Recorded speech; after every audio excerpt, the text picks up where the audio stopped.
Break બાદ હવે આગળ વાત કરીએ તો દ્વારકા ખાતે ભારતીય સેનાની આન બાન શાન વધારતી ભવ્ય તિરંગા યાત્રા યોજાઈ।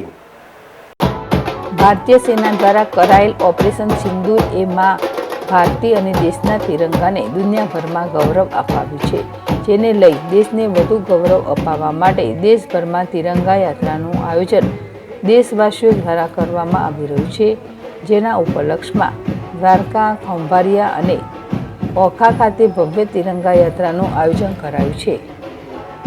આ યાત્રા દ્વારકામાં હોમગાર્ડ ચોકથી નીકળી દ્વારકાના સમગ્ર શહેરમાં ફરી હતી। આન બાન શાન સાથે આ યાત્રા જગત મંદિર થઈ પરત ફરી હતી। આ યાત્રામાં પોલીસ, હોમગાર્ડ, દ્વારકાના ભૂદેવો સહિત વિવિધ સમાજના અગ્રણીઓ અને સામાજિક સંસ્થાઓ પણ જોડાઈ હતી।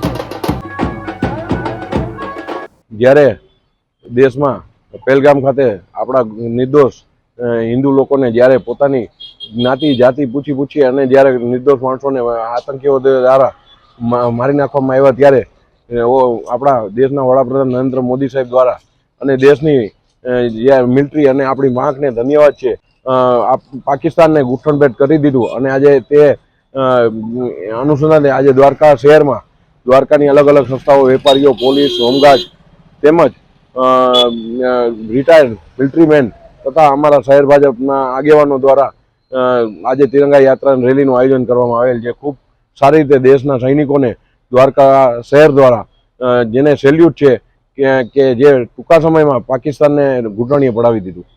દ્વારકા જિલ્લામાં આ યાત્રા ખંભાળિયા શહેર ખાતે જિલ્લાની તેમજ દ્વારકા શહેર ખાતે અને ઓખા ખાતે આ યાત્રાનું આયોજન કરવામાં આવેલ હતું।